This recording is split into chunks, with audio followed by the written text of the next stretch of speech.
আসসালামু আলাইকুম কেউ নাসিরনগরবাসী, বরাবরের মতো আবারও চলে আসছি আপনাদের মুখ কাছে অত্যন্ত গুরুত্বপূর্ণ একটা ভিডিও নিয়ে।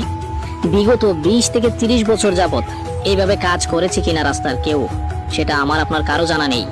বর্তমানে যেটা সৈয়দ একরামুজ্জামান সুকন সাহেব শুরু করেছেন, বর্তমানে যারা দেখতেছেন এই রাস্তাটার পাশ দিয়ে ড্রেন বা কালভার্ট হইতেছে, এটা অত্যন্ত ঝুঁকিপূর্ণ এবং বিপজ্জনক।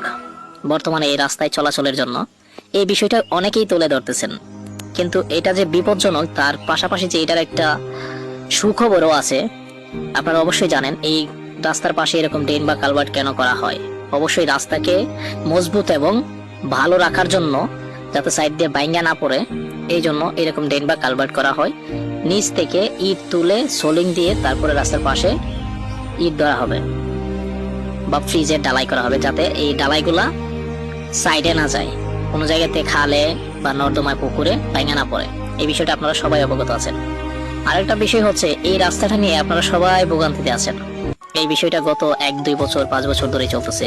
তবে নাসিরনগরে, মাধবপুর টু নাসিরনগর রাস্তার এরকম ভাবে কোনো কাজ হয়েছে কিনা আদৌ কেউ বলতে পারবে না। আমি যতদূর জানি আর আমি যতদূর বিশ্বাস করি যে আমার দেখা মতে এটাই প্রথম শুরু হচ্ছে যে নাসিরনগর টু মাধবপুর রাস্তা এত হেভি ভাবে মজবুত করে রাস্তাটার কাজ শুরু করা। রাস্তার দুই পাশে অনেক গাছ আছে, বিরাট বিরাট গাছ, সরকারি গাছ। এগুলা কেটে ছাঁটাই করে তারপরে সাইড দিয়ে ড্রেন বা কালভারের মতো করে নিচ থেকে ইট ধরে ইট কংক্রিট দিয়ে উপরে তুলে তারপরে রাস্তাটা মেরামত করা হচ্ছে।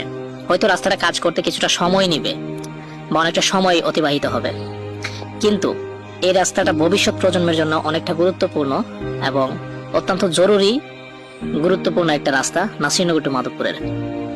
তো আশা করি যে এমপি মহোদয় SAK সৈয়দ একরামুজ্জামান সুকন সাহেব যে উদ্যোগটা নিয়েছে, অত্যন্ত সূক্ষ্মভাবে এই রাস্তাটার কাজ করা হবে। কোনো দালালি, পাটপারি, সিটারি এটার মধ্যে থাকবে না। আর এই রাস্তাটার কাজ শুরু হয়েছে অল্প কিছুদিন হয়েছে। নাসিরনগর কলেজ মোড় থেকে শুরু করে বর্তমানে অনেকটা জায়গা আগায় আসছে। আপনারা যারা এই ভিডিওটা দেখতেছেন অবশ্যই বুঝতে পারবেন কতটুকু পর্যন্ত আসছে। তো আশা করি পুরো রাস্তাটার কাজ একইভাবে ধাপে ধাপে চলবে এবং রাস্তাটা পুরোপুরি মজবুত ভাবে তৈরি হবে। আমার এই ভিডিও দেখে অনেকে আমাকে বলতে পারেন বা ভাবতে পারেন যে আমি আসলে কারো দালালি বা চাটুকি করতেছি। আসলে কিন্তু এটা না। পূর্ব থেকেই, প্রথম থেকেই এই রাস্তাটার যখন বেহাল দশা ছিল, খারাপ দশা ছিল, তখন থেকেই আমার প্রতিবাদমূলক ভিডিও ছিল। যখন সাবেক এমপি ছিল ওনার বিরুদ্ধে আমি কথা বলছিলাম। যদি এই রাস্তাটা বর্তমানেও কাজ শুরু না হইতো তাহলে অবশ্যই আমি নতুন এমপির বিরুদ্ধেও কথা বলতাম। এটা আমি, আপনি সবাই, এটা আমাদের জনগণের রাস্তা, আমাদের পাবলিক রুট। এটা কোনো এমপি বা কোনো মন্ত্রী বা কোনো প্রশাসনিক কর্মকর্তার নির্দিষ্ট কোনো রাস্তা নয়। এটা সরকারি রাস্তা, বাংলাদেশ সরকারের রাস্তা, বাংলাদেশের জনগণের রাস্তা। তো যেখানে কোনো ধরনের সমস্যা বা কোনো কিছু থাকবে অবশ্যই আপনারা প্রশ্ন তুলবেন, সবাইকে দেখার সুযোগ দিবেন। আর বর্তমানে এই রাস্তাটা নাসিরনগর হয়ে ফুলপুর মাদ্রাসা পর্যন্ত চলে আসছে, কবরস্থান পর্যন্ত, যেটা আপনারা ভিডিওতেই দেখতে পাচ্ছেন।